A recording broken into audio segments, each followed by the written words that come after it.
Assalamualaikum warahmatullahi wabarakatuh. Kembali lagi bersama saya Ilmi Rahmawati dari Program Studi Teknik Informatika Universitas Islam Majapahit dengan mata kuliah Praktikum Pemrograman Visual. Pada kesempatan kali ini kita akan belajar bagaimana caranya membuat kelas diagram dan mengkoneksikan database.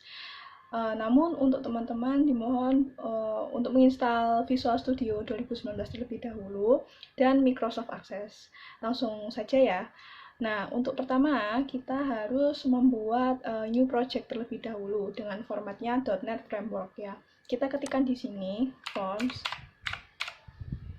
Nah, di sini tuh ada dua ya teman-teman, ada Windows Forms App sama yang satunya yang pakai .NET Framework. Kita pilih yang pakai .NET Framework ini. Kemudian kita klik next. Nah, di sini kita bisa memberi nama atau merename project kita. Misalnya kita pinjam buku ya. Nah, kemudian di sini kita bisa memilih ini lokasi project kita mau ditaruh di mana gitu ya teman-teman. Sebelumnya saya sudah membuat project, lalu kita akan klik create. Nah, di sini kita close dulu karena sudah membuat new project tadi. Nah, kemudian di sini di form 1 teman-teman membuat membuat dari toolstrip ya, dari toolbar berupa toolstrip ya.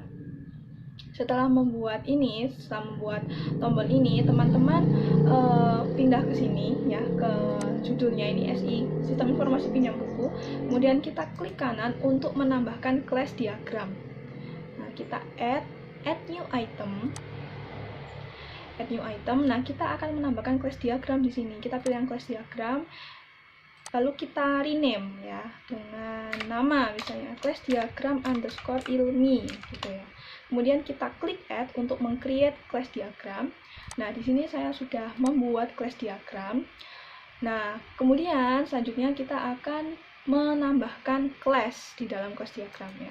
Kita klik kanan, kita di tab class diagram terlebih dahulu, kemudian kita klik kanan, kita klik add, kita pilih class. Nah, ini ya. Kita rename menjadi class, misalnya class siswa ya, class siswa. Kemudian kita klik OK. Nah, di sini saya sudah membuat 4 class dengan ketentuan seperti ini ya teman-teman. Ini ada class siswa dengan metode seperti ini. Kemudian khusus untuk tampil data ini diperhatikan ya teman-teman. Di sini ada tipenya adalah list of class siswa gitu ya. Jadi merupakan bagian dari kelas siswa gitu. Kemudian ini untuk parameter dari tampil data jangan lupa diberi di optional default value-nya ini tanda petik 2 sebanyak 2 kali. Nah, ini properties, kemudian fields untuk classes ya, kelas siswa. Selanjutnya untuk kelas buku berlaku seperti itu juga. Ini dari fields, kemudian properties, kemudian dari tampil data juga. Perhatikan ini tanda petik 2-nya. Kelas bukti pinjam juga ya. Tampil datanya juga. Metode dari tampil datanya ini juga ya. Kemudian dari kelas ada juga. Ya. Nah, selanjutnya setelah membuat class ya, teman-teman akan membuat database ya, agar database-nya bisa dikoneksikan ke project kita ini ya. Di sini saya sudah membuat database, ada tabel ada, kemudian ada tabel bukti pinjam. Nah, seperti ini teman-teman. Nah, setelah membuat database, teman-teman akan kembali ke Visual Studio, akan membuat modul. Nah, gunanya modul adalah tempat untuk mengkoneksikan database gitu ya.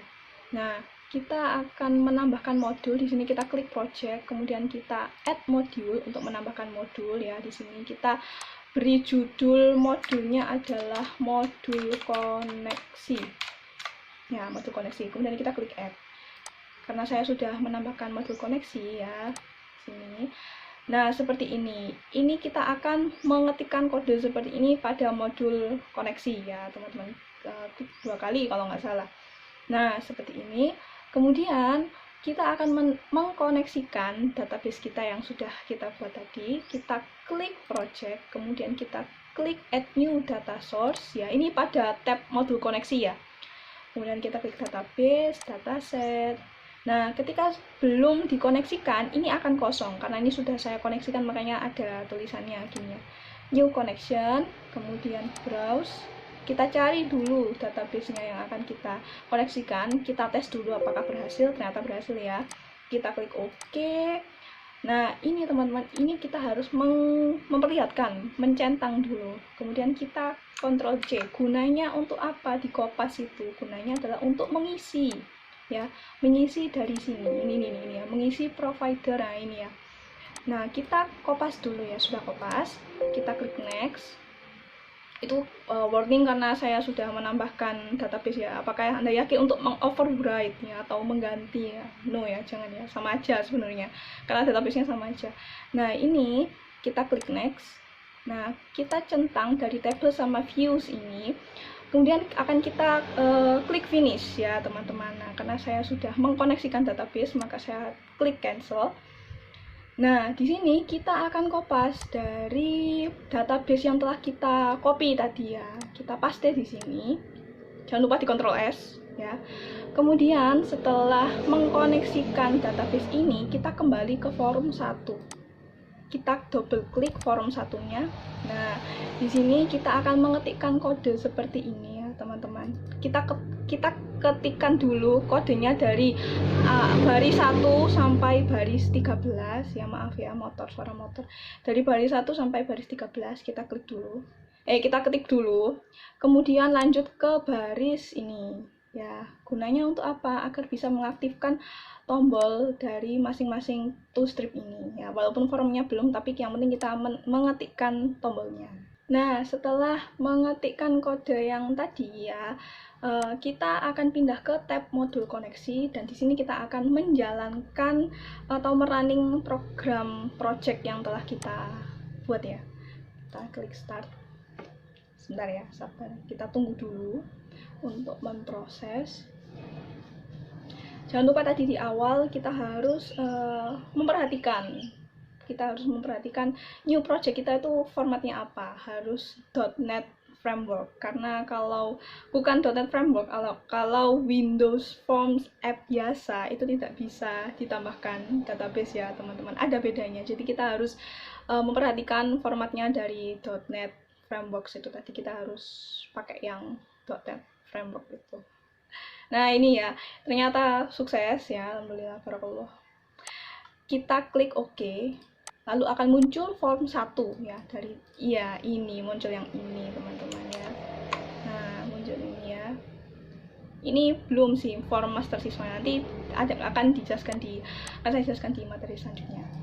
Mungkin sekian itu dulu dari saya. Apabila ada kurang penjelasan atau kurang materi atau kesalahan kata, mohon dimaklumi, mohon dimaafkan.